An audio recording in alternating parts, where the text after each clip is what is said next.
ನಮಸ್ತೆ ವೀಕ್ಷಕರೇ, ದೂರದರ್ಶನ ಪ್ರಾದೇಶಿಕ ಸುದ್ದಿ ವಿಭಾಗ ಪ್ರಸ್ತುತಪಡಿಸ್ತಾ ಇರುವ ಚಂದನ ಮಂಥನ ವಿಶೇಷ ಕಾರ್ಯಕ್ರಮಕ್ಕೆ ತಮಗೆಲ್ಲರಿಗೂ ಆತ್ಮೀಯ ಸ್ವಾಗತ. ಇವತ್ತಿನ ಚಂದನ ಮಂಥನದ ವಿಷಯ ನಾರಿ ಶಕ್ತಿ ಅಭಿಯಾನ, ಸಮಾನತೆಯತ್ತ ಒಂದು ಹೆಜ್ಜೆ. ಈ ವಿಚಾರದ ಬಗ್ಗೆ ಮಾತನಾಡೋದಕ್ಕೆ ನಮ್ಮ ಕಾರ್ಯಕ್ರಮದಲ್ಲಿ ಅತಿಥಿಗಳು ಕೂಡ ಆಗಮಿಸಿದ್ದಾರೆ. ಬನ್ನಿ ಕಾರ್ಯಕ್ರಮಕ್ಕೆ ಅವರನ್ನ ಸ್ವಾಗತ ಕೋರೋಣ. ನಮ್ಮ ಕಾರ್ಯಕ್ರಮದಲ್ಲಿ ಅತಿಥಿಯಾಗಿ ಆಗಮಿಸಿದ್ದಾರೆ ರೂಪಾ ಅಯ್ಯರ್ ಅವರು, ರಾಜ್ಯ ಸಂಚಾಲಕಿ ಹಾಗೆ ರಾಜ್ಯ ಸಾಂಸ್ಕೃತಿಕ ಪ್ರಕೋಷ್ಠ ಬಿಜೆಪಿ. ಮ್ಯಾಮ್ ನಮಸ್ತೆ ಕಾರ್ಯಕ್ರಮಕ್ಕೆ.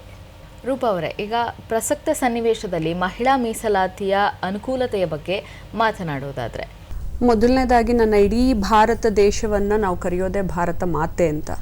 ಸೊ ಆ ಭಾರತ ಮಾತೆಯ ಮಡಿಲಲ್ಲಿ ನಾವೆಲ್ಲರೂ, ಮಹಿಳೆಯರಾಗಲಿ ಪುರುಷರಾಗಲಿ ಎಲ್ಲರೂ ಒಳ್ಳೆ ಜೀವನನೇ ನಡೆಸ್ತಾ ಇದ್ದೀವಿ, ಭಕ್ತಿಪೂರ್ವಕವಾಗಿ ಮತ್ತು ನ್ಯಾಯ ಧರ್ಮವನ್ನು ಅನುಸರಿಸ್ಕೊಂಡು.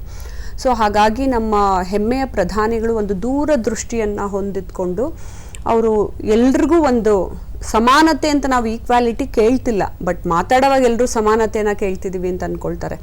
ಆದರೆ ಮಹಿಳೆಯರು ಒಂದು ಕುಟುಂಬವನ್ನೇ ಅಷ್ಟು ಅಚ್ಚುಕಟ್ಟಾಗಿ ತುಂಬ ಚೆನ್ನಾಗಿ ಜವಾಬ್ದಾರಿ ವಹಿಸಿ ನೋಡ್ಕೊಳ್ತಾರೆ ಅಂತಂದಾಗ, ಅವರು ನಿರ್ಧಾರ ಸ್ಥಿತಿಯಲ್ಲಿ ಕೂತ್ಕೊಂಡಾಗ ಯಾವ ರೀತಿ ಒಳ್ಳೊಳ್ಳೆ ನಿರ್ಧಾರಗಳನ್ನ ತಗೋಬಹುದು ಅನ್ನೋ ಕಾರಣದಿಂದ ಈಗಾದರೂ ಫೈನಲಿ ಅದನ್ನು ಫೈನಲ್ ಸ್ಟೇಜ್ಗೆ ತೊಗೊಂಬಂದು ಇವಾಗ ಅದನ್ನ ಮಾಡಬೇಕು ಅಂತಲೇ ವಿಶೇಷವಾಗಿ 16, 17, 18ಕ್ಕೆ ಎಲ್ಲ ಸಂಸದರನ್ನು ಕರೆದು ಈ ರೀತಿ ಮಂಡಿಸ್ತಾ ಇದ್ದಾರೆ. ಅದು ನಮ್ಮ ಭಾರತ ದೇಶದಲ್ಲಿ ಬರೀ ಮಹಿಳೆಯರು ಮಾತ್ರ ಸೆಲೆಬ್ರೇಟ್ ಮಾಡೋವಂಥ ಸ್ಥಿತಿ ಅಲ್ಲ, ಪುರುಷರು ಸಹ ಇದನ್ನು ಒಂದು ಹಬ್ಬದ ರೀತಿ ಆಚರಿಸಬೇಕು. ಯಾಕೆಂದರೆ ನಾವೆಲ್ಲ ಹಳೆಯ ಕಾಲದಿಂದ ಗಮನಿಸಿದಾಗ ರಾಜ ಮಹಾರಾಜರ ಕಾಲದಲ್ಲೂ ಕೂಡ ಮಹಾರಾಣಿಯರು ಕೂಡ ಹೋರಾಟ ಮಾಡ್ತಾ ಇದ್ರು. ಸ್ವತಂತ್ರ ಪೂರ್ವಕ್ಕೆ ಹೋಗಿ ನೋಡಿದ್ರು ಕೂಡ ನೇತಾಜಿಯವರು ಮಹಿಳಾ ಸೇನಾನಿಯನ್ನು ಕಟ್ಟಿ, ಒಂದು ಸೇನೆಯನ್ನು ಕಟ್ಟಿ ಮಹಿಳೆಯರು ಕೂಡ ದೇಶಕ್ಕೆ ಕಾಂಟ್ರಿಬ್ಯೂಟ್ ಮಾಡಬೇಕು ಅನ್ನೋದನ್ನ ತಗೊಂಬಂದಿದ್ರು. ರಾಜಕೀಯಕ್ಕೆ ಬರುವುದಕ್ಕೆ ಹೆಣ್ಮಕ್ಳು ತುಂಬಾ ಹೆದರುತ್ತಾರೆ. ಲೆಕ್ಕ ಬೆರಳೆಣಿಕೆಯಷ್ಟು ಮಾತ್ರ ನಾವು ಮಹಿಳಾ ರಾಜಕಾರಣಿಗಳನ್ನ ಗಮನಿಸಬಹುದು. ಯಾವ ರೀತಿಯ ಬದಲಾವಣೆಯನ್ನ ನಾವು ನಿರೀಕ್ಷೆ ಮಾಡಬಹುದು ಮೇಡಮ್? ಮೊದಲನೇ ಬದಲಾವಣೆ, ಹೆಣ್ಮಕ್ಳಲ್ಲಿ ಒಂದು ಕಾನ್ಫಿಡೆನ್ಸ್ ಬರುತ್ತೆ. ಯಾಕೆ ಅಂತ ಹೇಳಿದ್ರೆ ಎಲ್ಲ ರಂಗಕ್ಕೂ ಹೋಗೋಕ್ಕೆ ಮಹಿಳೆ ರೆಡಿ ಆಗಿರ್ತಾಳೆ. ಆದರೆ ರಾಜಕೀಯ ಅಂತ ಬಂದಾಗ ಅಷ್ಟು ಜನ ಗಂಡಸರ ಮಧ್ಯೆ ನಾನು ಹೆಂಗೆ ನುಕ್ಕೊಂಡು ಹೋಗಲಿ ಅನ್ನೋದು ಒಂದು ಭಯ. ಒಂದು ಮಹಿಳೆಗೆ ಭಯ ಆದರೆ ಇನ್ನೊಂದು ಕುಟುಂಬಕ್ಕೆ ಭಯ. ಕುಟುಂಬದವರು ನೀನು ಯಾಕೆ ರಾಜಕೀಯಕ್ಕೆ ಹೋಗಬೇಕು, ನೀನೇನು ಹೆಸರು ಮಾಡ್ತೀಯಾ, ಸುಮ್ಮನೆ ಸೇಫ್ ಆಗಿದ್ದು ಬಿಡು ಅಂತಾರೆ.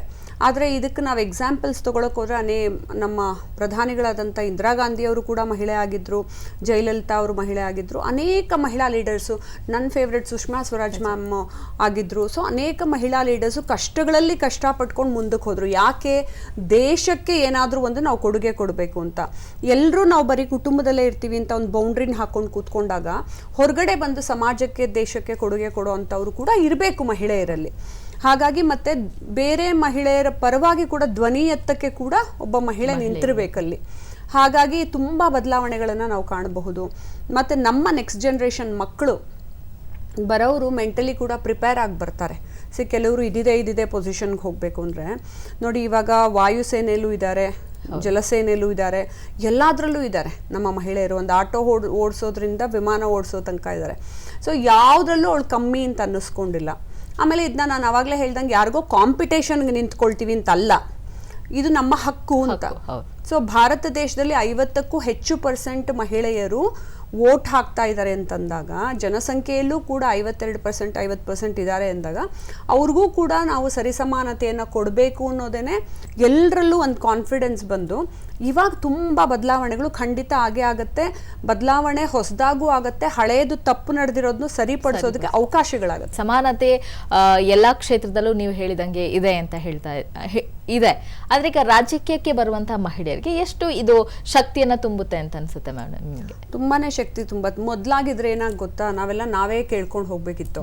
ನಾವು ಕೇಳ್ಕೊಂಡು ಹೋದ ತಕ್ಷಣ ನಿಜವಾಗ್ಲೂ ಒಬ್ಬ ಸಾಮಾನ್ಯ ಮನುಷ್ಯರಾಗಿ, ಇವಾಗ ನಮ್ಮ ಮನೆಯಲ್ಲಿ ಬ್ಯಾಕ್ಗ್ರೌಂಡು ನಮಗೆಲ್ಲ ರಾಜಕೀಯದಿಲ್ಲದೆ ಹೋದ್ರು ನಾವು ಕೇಳ್ಕೊಂಡು, ಅಯ್ಯೋ ಮೇಡಮ್ ನಿಮ್ಗೆ ಯಾಕೆ ಬೇಕು ರಾಜಕೀಯ, ನೋಡೋಕೆ ತುಂಬ ಚೆನ್ನಾಗಿದ್ದೀರಾ, ನೀವು ಆರಾಮಾಗಿ ಇದ್ಕೋಬೋದು ಜೀವನದಲ್ಲಿ. ಈಗೆಲ್ಲ ಏನು ಮಾಡ್ತಾರೆ ಹೆಣ್ಮಕ್ಳು, ಮಾಲ್ಗೆ ಹೋಗು, ಇಲ್ಲ ಬ್ಯೂಟಿ ಪಾರ್ಲರ್ಗೆ ಹೋಗು, ಎಂಜಾಯ್ ಮಾಡ್ಕೋ, ಮತ್ತು ಸಂಪಾದನೆ ಒಂದಷ್ಟು ಮಾಡ್ಕೋ, ವೀಕೆಂಡ್ನ ಎಂಜಾಯ್ ಮಾಡು. ಬಟ್ ರಾಜಕೀಯಕ್ಕೆ ಬಂದರೆ ಏನಾಗುತ್ತೆ, 24 ಅವರ್ಸು ನೀವು ನಿಮ್ಮ ಸಮಯವನ್ನು ದೇಶಕ್ಕಾಗಿ, ಸಮಾಜಕ್ಕಾಗಿ, ಬೆಳವಣಿಗೆಗಾಗಿ ಮತ್ತು ತಪ್ಪುಗಳನ್ನು ತಿದ್ಕೊಳ್ಳೋದಕ್ಕಾಗಿ ಎಲ್ಲದಕ್ಕೂ ಕೊಡಲೇಬೇಕಾಗತ್ತೆ.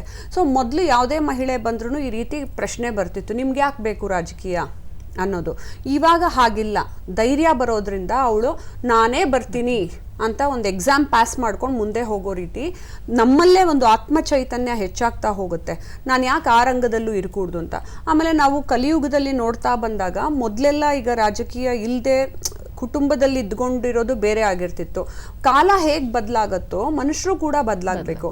ಈಗ ಹೇಗೆ ಕಾರ್ಪೊರೇಟ್ ಕಂಪ್ನಿಗಳಲ್ಲೂ ಮಹಿಳೆ ಹೋಗಿ ತನ್ನ ಸಾಧನೆಯನ್ನ ಮಾಡ್ತಿರುವಾಗ ಯಾಕೆ ರಾಜಕೀಯ ಕ್ಷೇತ್ರದಲ್ಲಿ ಮಾಡಕೂಡ್ದು, ಅಲ್ಲೂ ಮಾಡಬೇಕು. ಇದನ್ನ ಹಾಗಾದ್ರೆ ಪ್ರೊಫೆಷನಲ್ ಆಗಿ ಕೂಡ ಮಹಿಳೆಯರು ರಾಜಕೀಯ ವೃತ್ತಿಯನ್ನ ತೆಗೆದುಕೊಳ್ಬಹುದು. ಅವರಿಗೆ ಮತ್ತಷ್ಟು ಧೈರ್ಯವನ್ನ ತುಂಬುವಂತಹ ದಾರಿಗಳು ಬಹಳ ಇದೆ ಅಂತ ಅನ್ಸುತ್ತೆ. ಆದ್ರೆ ಇದನ್ನ ಪ್ರೊಫೆಷನ್ ಆಗಿ ತಗೋಬೇಕಾ ಅನ್ನೋದು ಒಂದು ಬಂದಾಗ ಏನಾಗುತ್ತೆ ಅಂತ ಹೇಳಿದ್ರೆ, ಇದರಿಂದ ನಾವು ದುಡ್ಡು ಬರುತ್ತೆ ಅಂತ ಎಕ್ಸ್ಪೆಕ್ಟ್ ಮಾಡೋಕ್ಕಾಗಲ್ಲ. ಬೇರೆ ನಾವು ಪ್ರೊಫೆಷನ್ ಅನ್ನ ತಗೊಂಡಾಗ ಒಂದು ಕುಟುಂಬವನ್ನ ನಡೆಸೋದಕ್ಕೆ ದುಡ್ಡು ಬರುತ್ತೆ ಅನ್ನೋದು ಒಂದು ಫಿಕ್ಸ್ ಆಗಿರುತ್ತೆ.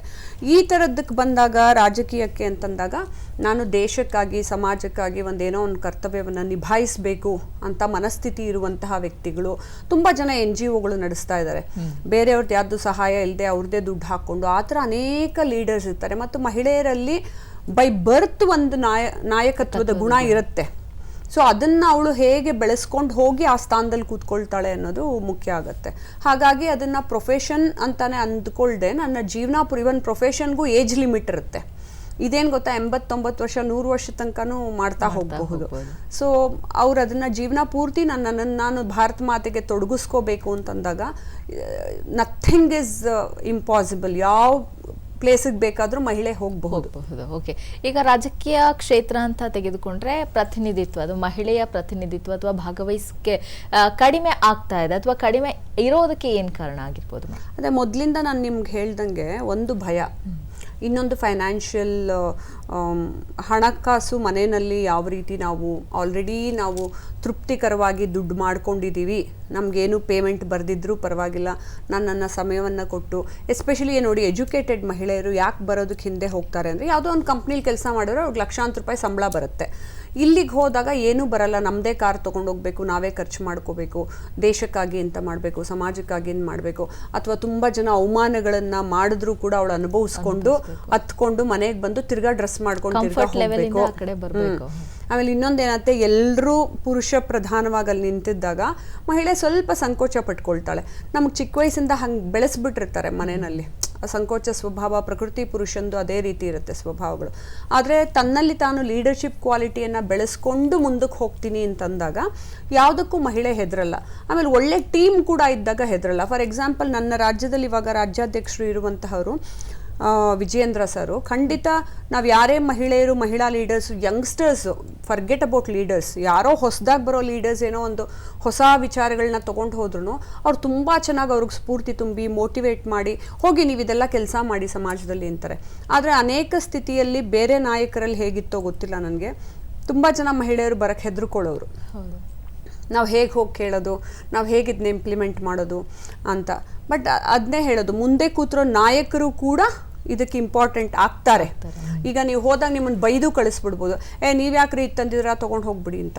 ಬಟ್ ಇವಾಗ ನಮಗೆ ಸಿಕ್ಕಿರುವಂತಹ ನಾಯಕರು, ಈಗ ನಂದೇನೆ, ನಾನು ಸಾಂಸ್ಕೃತಿಕ ಪ್ರಕೋಷ್ಠ, ನನ್ನ ರಾಜ್ಯ ಸಂಯೋಜಕರು ದತ್ತಾತ್ರಿ ಸರು, ಇವಾಗ ನಾವು ಏನೇ ತೊಗೊಂಡು ಹೋದ್ರು ಪ್ರಾಜೆಕ್ಟ್ನ ಅದು ಹೇಗೆ ಇಂಪ್ಲಿಮೆಂಟ್ ಮಾಡೋದು, ಎಲ್ಲ ರಾಜ್ಯಗಳಿಗೂ ನಾನು ಇದನ್ನೆಲ್ಲ ಹೋಗಿ ಮಾಡ್ಬೇಕು ಸರ್ ಅಂತ ಹೇಳಿದಾಗ, ಎಲ್ಲ ಜಿಲ್ಲೆಗಳಿಗೂ, ಆ ಜಿಲ್ಲೆಗಳಿಗೆಲ್ಲ ಮಾಡಿ ಬನ್ನಿ ಅಂತ ನಮಗೊಂದು ಸ್ಫೂರ್ತಿದಾಯಕ ಮಾತನ್ನು ಹೇಳಿ ಮೋಟಿವೇಟ್ ಮಾಡಿ ಮುಂದೆ ಬಿಡ್ತಾರಲ್ಲ, ಮಹಿಳೆಗೆ ಅಷ್ಟೇ ಬೇಕಾಗಿರೋದು, ಇನ್ನೇನು ನೀವು ಕೊಡಬೇಡಿ. ಹಾಗೆ ನನ್ನ ರಾಜ್ಯಾಧ್ಯಕ್ಷರು, ಸೊ ನಾವೇನೋ ತೊಗೊಂಡು ಬಿಡಿ ಮೇಡಮ್ ಈಗ ಟೈಮ್ ಇಲ್ಲ ಹೋಗಿ ಪಕ್ಕಕ್ಕೆ ಅಂದ್ಬಿಟ್ರೆ ನಾವಲ್ಲೇ ಕುಗ್ಗೋಗ್ತೀವಿ.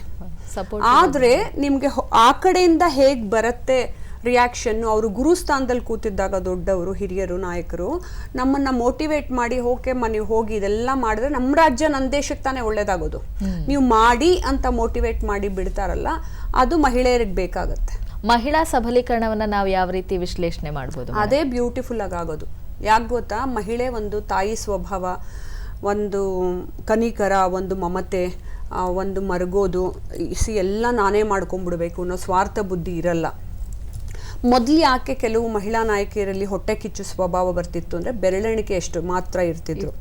ಇದನ್ನು ನಾನು ಯಾವಾಗಲೂ ಹೇಳುವೆ, ನೀವೊಂದು 30 ಜನ ಮಹಿಳೆಯರನ್ನ ಒಟ್ಟಿಗೆ ಸೇರಿಸಿದಾಗ ಒಬ್ಬೊಬ್ರಿಗೆ ಒಂದೊಂದು ಜವಾಬ್ದಾರಿ ಕೊಟ್ಟಾಗ ಎಲ್ಲರೂ ಮಾಡ್ಕೊಂಡು ಹೋಗ್ತಾರೆ. ನೀವು 5 ಜನನ ಇಟ್ಟಿದ್ದಾಗ ಒಬ್ಬರ ಮೇಲೆ ಒಬ್ರಿಗೆ ಹೊಟ್ಟೆ ಕಿಚ್ಚು ಬರೋಕ್ಕೆ ಶುರುವಾಗುತ್ತೆ. ಹಂಗೆ ಮಾಡಿಕೊಡ್ದು. ಇವಾಗ ನೋಡಿ, ನಮಗೆ ಧೈರ್ಯವಾಗಿ ಹಿಂಗೆ ಮೀಸಲಾತಿ ಕೊಟ್ಬಿಟ್ಟಾಗ ಎಲ್ಲ ಮಹಿಳೆಯರು ಹೆಮ್ಮೆಯಿಂದ ಹೋಗಿ ಕೆಲಸ ಮಾಡ್ತಾರೆ. ಮಹಿಳಾ ಸಬಲೀಕರಣ ಖಂಡಿತವಾಗ್ಲೂ ಬ್ಯೂಟಿಫುಲ್ ಆಗುತ್ತೆ. ಯಾಕೆ ಅಂತ ಹೇಳಿದ್ರೆ, ಮಹಿಳೆಗೆ ಒಂದು ಕೆಲಸವನ್ನು ವಹಿಸಿದ್ರೆ ಅವರೇ ನಿದ್ದೆ ಮಾಡಲ್ಲ.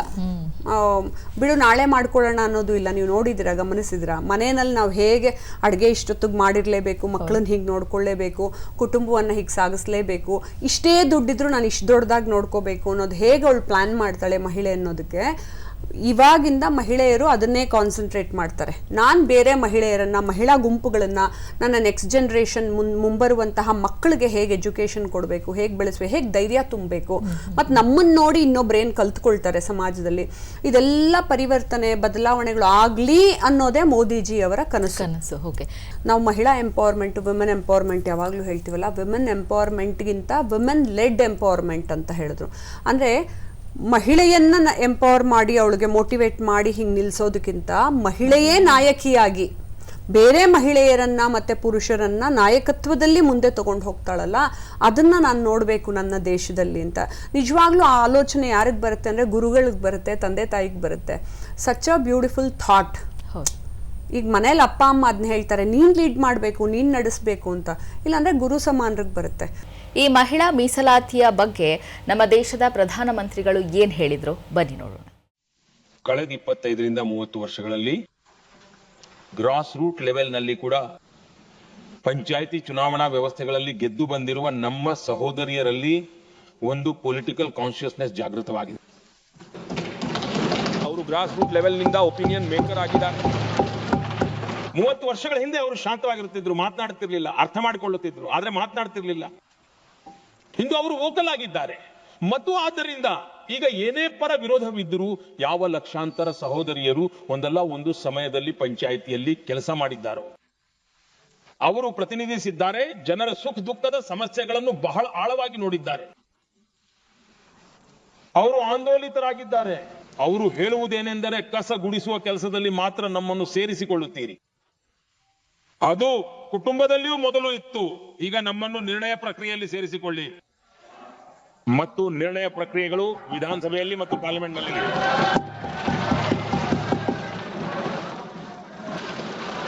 ಮತ್ತು ಇದೇ ಕಾರಣಕ್ಕಾಗಿ ನಾನು ರಾಜಕೀಯ ಜೀವನದಲ್ಲಿರುವ ಜನರು ಪ್ರಗತಿಯನ್ನು ಬಯಸುತ್ತಾರೋ, ನಾನು ಯಾವುದೇ ಸಂಸದರ ಬಗ್ಗೆ ಮಾತನಾಡುತ್ತಿದ್ದೇನೆ, ಯಾವುದೇ MLA ಬಗ್ಗೆ ಮಾತನಾಡುತ್ತಿದ್ದೇನೆ, ನಾನು ಈ ಪಕ್ಷ ಆ ಪಕ್ಷದ ಬಗ್ಗೆ ಮಾತನಾಡುತ್ತಿಲ್ಲ.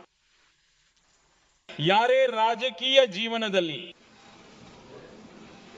ಯಶಸ್ವಿಯಾಗಿ ಮುನ್ನಡೆಯಲು ಬಯಸುತ್ತಾರೋ ಅವರು ಇದನ್ನು ಒಪ್ಪಿಕೊಂಡು ನಡೆಯಬೇಕಾಗುತ್ತದೆ. ಕಳೆದ 25ರಿಂದ 30 ವರ್ಷಗಳ ಅವಧಿಯಲ್ಲಿ ಲಕ್ಷಾಂತರ ಸಹೋದರಿಯರು ತಳಮಟ್ಟದಲ್ಲಿ ನಾಯಕಿಯರಾಗಿ ಹೊರಹೊಮ್ಮಿದ್ದಾರೆ. ಈಗ ಅವರಲ್ಲಿ ಕೇವಲ ಇಲ್ಲಿನ 33% ಇಲ್ಲ, ಅಲ್ಲಿಯೂ ಸಹ ಅವರು ನಿಮ್ಮ ನಿರ್ಣಯಗಳ ಮೇಲೆ ಪ್ರಭಾವವನ್ನ ಬೀರಲಿದ್ದಾರೆ. ಮತ್ತು ಆದ್ದರಿಂದಲೇ ಯಾರೆಲ್ಲ ಇಂದು ಇದನ್ನ ವಿರೋಧಿಸುತ್ತಾರೋ ಅವರು ಬಹಳ ದೀರ್ಘಕಾಲದವರೆಗೆ ಬೆಲೆಯನ್ನ ತೆರಬೇಕಾಗುತ್ತದೆ. ದೀರ್ಘಕಾಲ ಬೆಲೆ ತೆದ್ದಾರೆ. ಮತ್ತು ಆದ್ದರಿಂದ ರಾಜಕೀಯದ ಜಾಣತನವು ಇದರಲ್ಲಿಯೇ ಇದೆ. ಏನೆಂದ್ರೆ, ನಾವು ತಳಮಟ್ಟದಲ್ಲಿ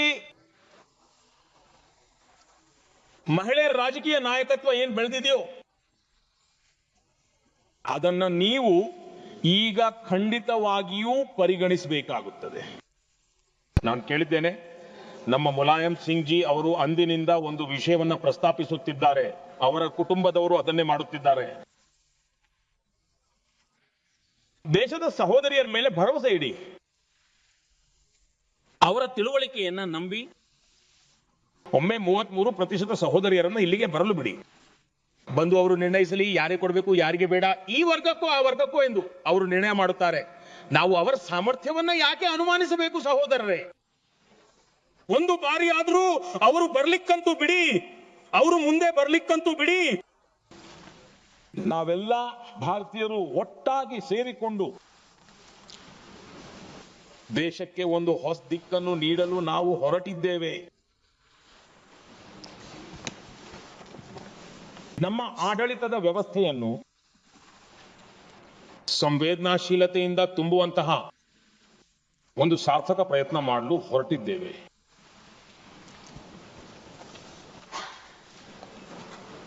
ಮತ್ತು ನನಗೆ ವಿಶ್ವಾಸವಿದೆ, ಈ ಮಂಥನದಿಂದ ಹೊರಬರುವ ಅಮೃತವು ದೇಶದ ರಾಜಕೀಯದ ಅದರ ರೂಪ ಸ್ವರೂಪವನ್ನು ನಿರ್ಧರಿಸುವುದಂತೂ ಖಂಡಿತ, ಆದರೆ ಇದು ದೇಶದ ದಿಕ್ಕು ಮತ್ತು ದೆಸೆಯನ್ನು ಕೂಡ ನಿರ್ಧರಿಸಲಿದೆ. ಇಂತಹ ಮಹತ್ವಪೂರ್ಣವಾದ ತಿರುವನ್ನು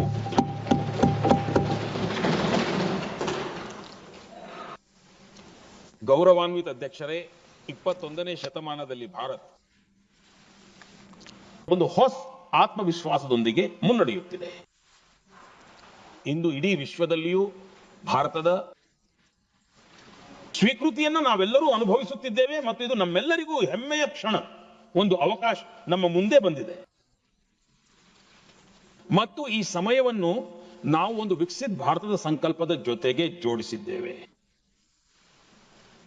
ಮತ್ತು ನಾನು ಖಚಿತವಾಗಿ ನಂಬುತ್ತೇನೆ, ವಿಕಸಿತ ಭಾರತವೆಂದರೆ ಕೇವಲ ಉತ್ತಮ ರೀತಿಯ ರೈಲು ಮಾರ್ಗಗಳು, ಇನ್ಫ್ರಾಸ್ಟ್ರಕ್ಚರ್ ಅಥವಾ ಕೆಲವು ಆರ್ಥಿಕ ಪ್ರಗತಿಯ ಅಂಕಿಅಂಶಗಳು ಕೇವಲ ಇಷ್ಟಕ್ಕೆ ಸೀಮಿತವಲ್ಲ. ವಿಕಸಿತ ಭಾರತದ ಸೀಮಿತ ಕಲ್ಪನೆಯವರಲ್ಲ ನಾವು ಬಯಸುವುದು ವಿಕಸಿತ ಭಾರತ. ಯಾವುದರ ನೀತಿ ನಿರೂಪಣೆಯಲ್ಲಿ ನಿಜವಾದ ಅರ್ಥದಲ್ಲಿ ಸಬ್ಕಾ ಸಾಥ್ ಸಬ್ಕಾ ವಿಕಾಸ್ ಎಂಬ ಮಂತ್ರವು ಅಡಕವಾಗಿರಬೇಕು. ದೇಶದ 50% ಜನಸಂಖ್ಯೆ ನೀತಿ ನಿರೂಪಣೆಯ ಭಾಗವಾಗಬೇಕು. ಇದು ಕಾಲದ ಬೇಡಿಕೆಯಾಗಿದೆ. ಸಮಾಜದ ಎಲ್ಲರನ್ನೂ ಜೊತೆಯಲ್ಲಿ ಕರೆದುಕೊಂಡು ಹೋಗುವುದು ನನ್ನ ಜವಾಬ್ದಾರಿಯಾಗಿದೆ ಮತ್ತು ಇದೇ ದಾರಿಯನ್ನು ನನ್ನ ಸಂವಿಧಾನವು ನನಗೆ ತೋರಿಸಿಕೊಟ್ಟಿದೆ. ಕೇಂದ್ರ ಗೃಹ ಸಚಿವರಾಗಿರುವಂತಹ ಅಮಿತ್ ಶಾ ಅವರು ಕೂಡ ಮಹಿಳಾ ಮೀಸಲಾತಿಯ ಬಗ್ಗೆ ಮಾತನಾಡಿದ್ದಾರೆ. ಬನ್ನಿ ನೋಡೋಣ. नरेंद्र मोदी जी के नेतृत्व में सरकार ये संवैधानिक सुधार लेकर आई। महिला सशक्तिकरण, समान प्रतिनिधित्व और संतुलित संघीय ढांचे का निर्माण करने की जिम्मेदारी के निर्वहन से ही आए। मान्यवर, कई सारे सदस्यों ने अनेक प्रकार की आशंकाएं व्यक्त की। उन्होंने ये कहा कि अभी क्यों लाए, तो मैं ये बताना चाहता हूं कि जो नारी शक्ति वंदन अधिनियम आया उसमें जिक्र है कि 2026 के बाद होने वाली जनगणना के बाद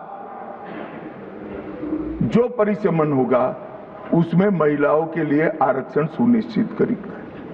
अब ये पूछते हैं तो उस वक्त काफी सदस्यों ने पूछा है कि बिल लाते वक्त आपने जिक्र क्यों किया 26 के बाद की जनगणना। मान्यवर, हमने नहीं किया है। 71 में इनकी सरकार थी, इंदिरा जी की सरकार थी, तब इसको फ्रीज कर गई थी और वो फ्रीज के कारण हमें इसका जिक्र करना पड़ा। वो फ्रीज की हुई सीटों की संख्या उठाते हैं तभी ये नारी शक्ति वंदन अधिनियम का इम्प्लीमेंटेशन होता है, इसलिए हम लेकर आए।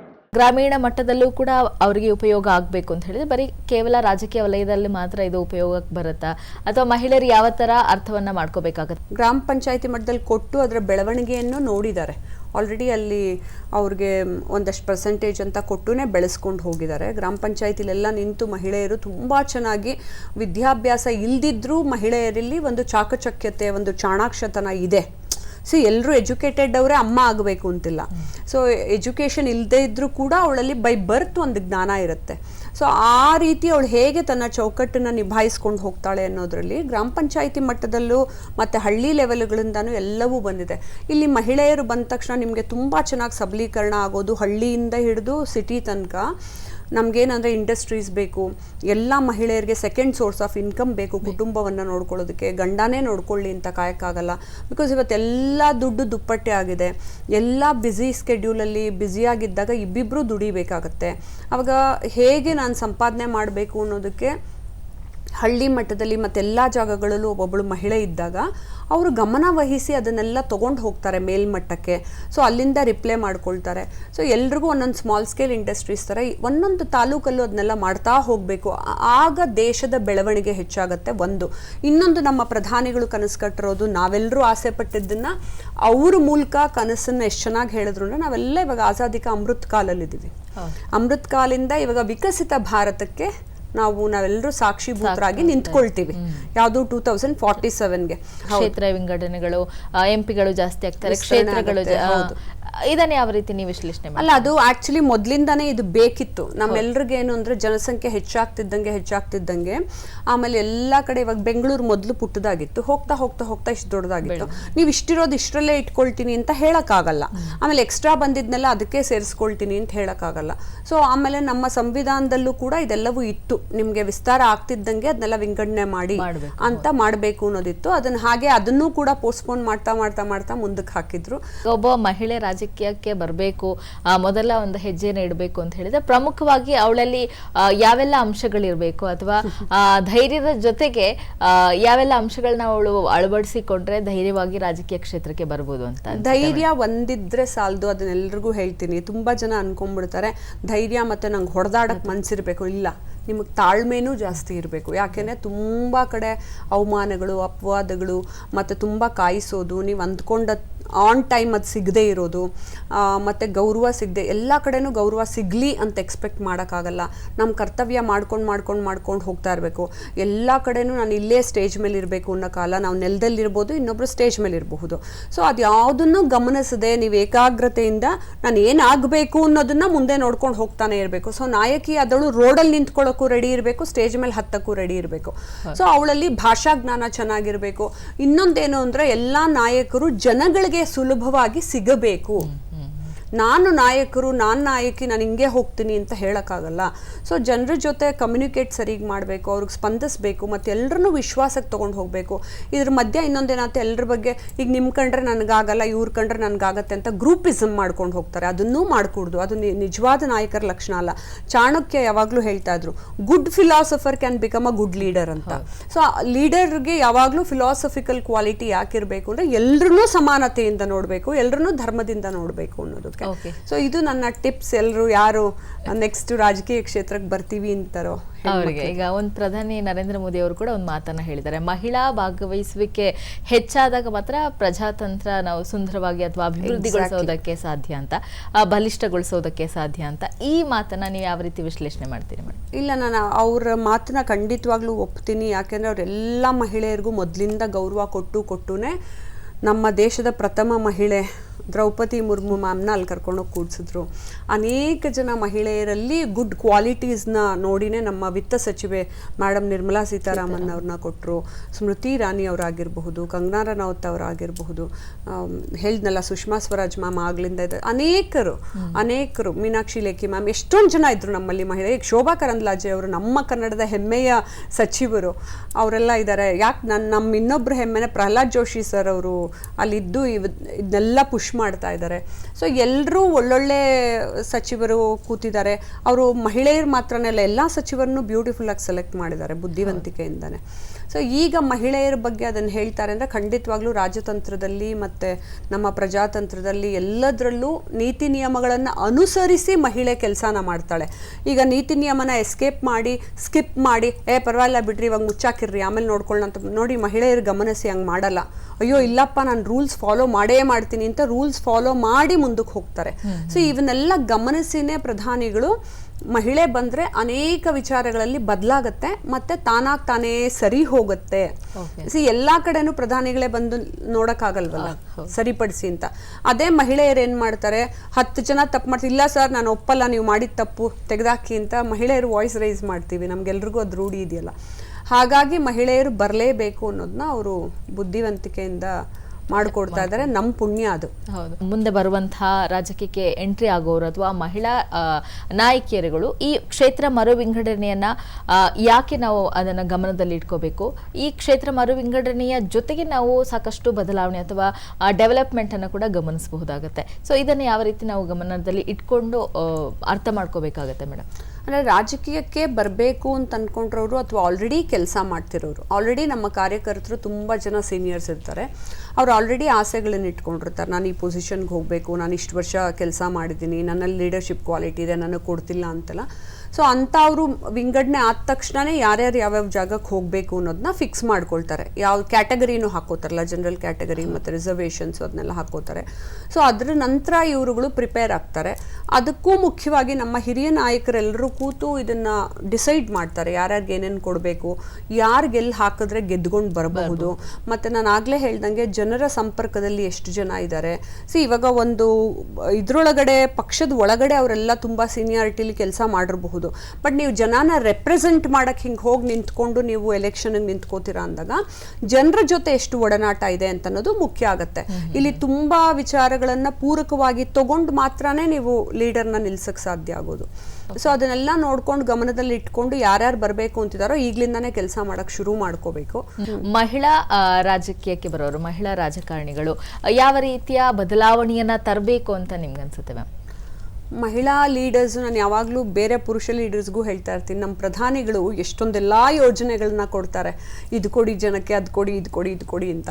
ನಾನು ಎಲ್ರಿಗೂ ಹೇಳ್ತೀನಿ, ಸರ್ ಅದೆಲ್ಲ ನಾವು ಕೊಟ್ಬಿಟ್ರೆ ಜನಗಳಿಗೆ ಹಾರ ಹಾಕಿ ಕಾಲಿಗೆ ಬಿದ್ದು ಓಟ್ ಹಾಕ್ಬಿಡ್ತಾರೆ ಸರ್, ಅದನ್ನು ಮಾಡಬೇಕು ಅಂತ ಅನ್ನೋದು. ಸೊ ಆದರೆ ಮಹಿಳಾ ಲೀಡರ್ಸ್ ಬಂದಾಗ ಏನು ಮಾಡ್ತಾರೆ ಗೊತ್ತಾ, ಅವ್ರಿಗೆ ಗೊತ್ತು ಕುಟುಂಬಕ್ಕೆ ಏನೇನು ಬೇಕು, ಒಬ್ಬ ಮಹಿಳೆ ಒಂದು ಫ್ಯಾಮಿಲಿನ ನಡೆಸಬೇಕು ಅಂದ್ರೆ ಅವಳು ಏನೆಲ್ಲ ಕಷ್ಟಪಡ್ತಾಳೆ ಅಂತ ಅನ್ನೋದು. ಸೊ ಆ ನಿಟ್ಟಿನಲ್ಲಿ ನಿಧಾನಕ್ಕಾಗೋ ಕೆಲಸ ಸ್ವಲ್ಪ ಬೇಗ ಆಗತ್ತೆ, ನನಗೆ ಗೊತ್ತದು. ಈವನ್ ನಾನು ಪ್ರಧಾನಮಂತ್ರಿ ಯೋಜನೆಗಳನ್ನು ಸೌತ್ ಇಂಡಿಯಾ ಬ್ರ್ಯಾಂಡ್ ಅಂಬಾಸಿಡರ್ ಆಗಿ ನಾನು ಸ್ವಲ್ಪ ವರ್ಷ ನಿಭಾಯಿಸಿದೆ. ಆವಾಗ ನಾನು ಗಲಾಟೆ ಮಾಡಿ ಕಿತ್ತಾಡಿ, ಇಲ್ಲ ಅವ್ರಿಗೆಲ್ಲ ಇಷ್ಟು ಜನಕ್ಕೆ ಮುದ್ರಾ ಲೋನ್ನ ಕೊಡಬೇಕು, ಇವ್ರಿಗೆಲ್ಲ ಪೆಟ್ಟಿಗೆ ಅಂಗಡಿ ಹಾಕ್ಕೊಡ್ಬೇಕು, ಫಸಲ್ ಬಿಮಾ ಯೋಜನೆಯನ್ನು ಕೊಡಬೇಕು, ಇದು ಕೊಡಬೇಕು ಅಂತೆಲ್ಲ ನಾವು ಜಗಳ ಆಡಿನಾದರೂ ತೊಗೊಂಬರ್ತೀವಿ ಆಫೀಸರ್ಸಿಂದ. ಬಿಕಾಸ್ ಏನಾಗುತ್ತೆ, ಅಲ್ಲಿಂದ ಯೋಜನೆಗಳು ಕೊಟ್ಟಾಗಲೂ ಇಲ್ಲಿ ಬ್ಯೂರೋಕ್ರಾಟ್ಸ್ ಕೈ ಅಧೀನದಲ್ಲಿರುತ್ತೆ. ಅದೇನು ಮಾಡ್ತಾರೆ, ಕೊಡೋದಿಲ್ಲ ಅಷ್ಟು ಸುಲಭವಾಗಿ, ಒಂದೊಂದಕ್ಕೆ 6 ತಿಂಗಳು ಅಲಿಬೇಕು. ಆಮೇಲೆ ಈಗ ನೋಡ್ತಾ ಇರೋ ವೀಕ್ಷಕರಿಗೂ ಗೊತ್ತಿರುತ್ತೆ, ಮೇಡಮ್ ನಾವೇ 6 ತಿಂಗಳು ಓಡಾಡಿದ್ದೀವಿ ಅಂತ ಅಂದ್ಬಿಟ್ಟು. ಮಹಿಳಾ ನಾಯಕಿಯರು ಬಂದಾಗ ಇದೆಲ್ಲ ಕೆಲವು ಸ್ವಲ್ಪ ಸುಲಭವಾಗುತ್ತೆ.